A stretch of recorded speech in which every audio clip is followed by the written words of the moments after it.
महाराज दशरथ ने कहा, कौशल्य, यह मेरे विवाह से पूर्व की घटना है। एक दिन संध्या के समय अकस्मात मैं धनुष बाण ले रथ पर सवार हो शिकार के लिए निकल पड़ा। जब मैं सरयू के तट के साथ साथ रथ में जा रहा था तो मुझे ऐसा शब्द सुनाई पड़ा मानो वन्य हाथी गरज रहा हो। उस हाथी को मारने के लिए मैंने तीक्ष्ण शब्दभेदी बाण छोड़ दिया। बाण के लक्ष्य पर लगते ही किसी जल में गिरते हुए मनुष्य के मुख से ये शब्द निकले, आह, मैं मरा। मुझ निरपराध को किसने मारा? हे पिता, हे माता, अब मेरी मृत्यु के पश्चात तुम लोगों की भी मृत्यु जल के बिना प्यासे ही तड़प तड़प कर हो जाएगी। न जाने किस पापी ने बाण मारकर मेरी और मेरे माता पिता की हत्या कर डाली। इससे मुझे ज्ञात हुआ कि हाथी की गरज सुनना मेरा भ्रम था, वास्तव में वह शब्द जल में डूबते हुए घड़े का था। उन वचनों को सुनकर मेरे हाथ कांपने लगे और मेरे हाथों से धनुष भूमि पर गिर पड़ा।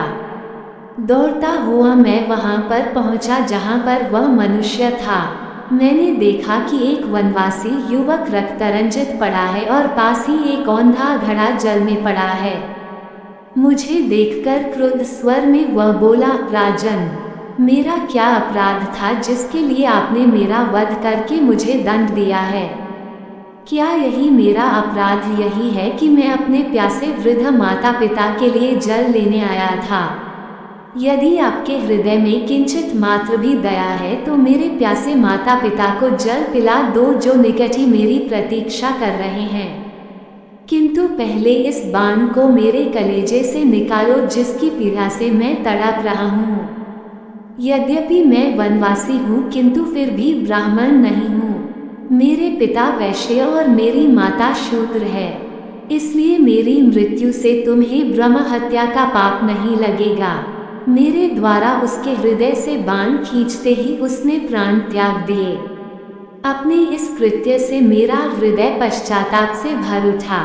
घड़े में जल भर कर मैं उसके माता पिता के पास पहुंचा। मैंने देखा वे दोनों अत्यंत दुर्बल और नेत्रहीन थे। उनकी दशा देखकर मेरा हृदय और भी विदीर्ण हो गया।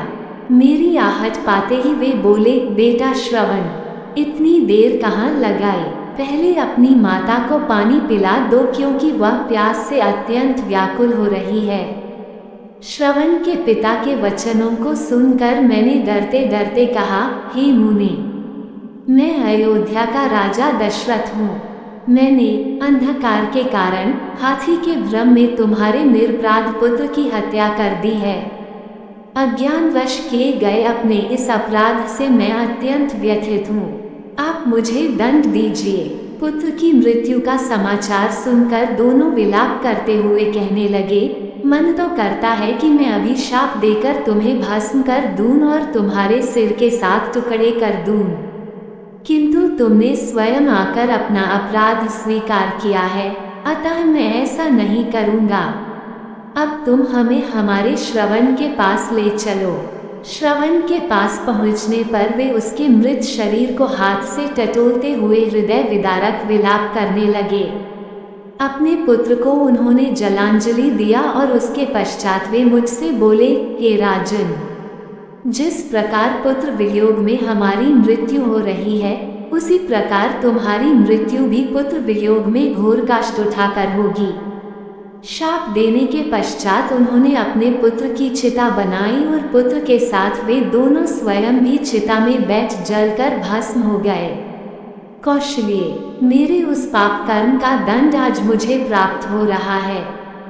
संसार में केवल दो ही व्यक्ति थे जो शब्दभेदी बाण चलाते थे।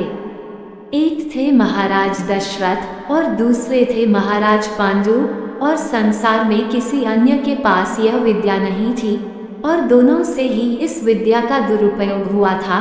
महाराज दशरथ से श्रवण कुमार की हत्या हुई थी और महाराज पांडु से ऋषि की हत्या हुई थी। महाराज दशरथ रात के समय सरयू नदी किनारे शिकार खेलने गए थे। लोटे की आवाज को महाराज दशरथ ने किसी जंगली जीव की नदी में पानी पीने की आवाज समझा और उन्होंने शब्दभेदी बाण चला दिया। जो श्रवण कुमार को जाकर लगा। क्योंकि शब्द भेदी बाण आवाज पर चलता है, इसलिए यह जरूरी तो नहीं कि लोटे में ही जाकर लगे, थोड़ा बहुत दाएं बाएं भी तो लग सकता है। क्योंकि शब्द भेदी बाण में लक्ष्य दिखाई नहीं देता है, केवल आवाज का अंदाजा लगाकर ही बाण चलाया जाता है। महाराज दशरथ द्वारा छोड़े गए शब्द भेदी बाण के लगने के पश्चात श्रवण कुमार ने अपनी मृत्यु होने के पूर्व महाराज दशरथ को बताया था कि उनके माता पिता प्यास से व्याकुल हैं और वे श्रवण की प्रतीक्षा कर रहे हैं।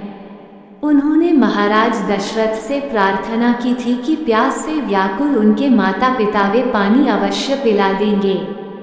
महाराज दशरथ अपराध बोध से ग्रसित थे। वे श्रवण कुमार के अनुरोध को टाल नहीं सके।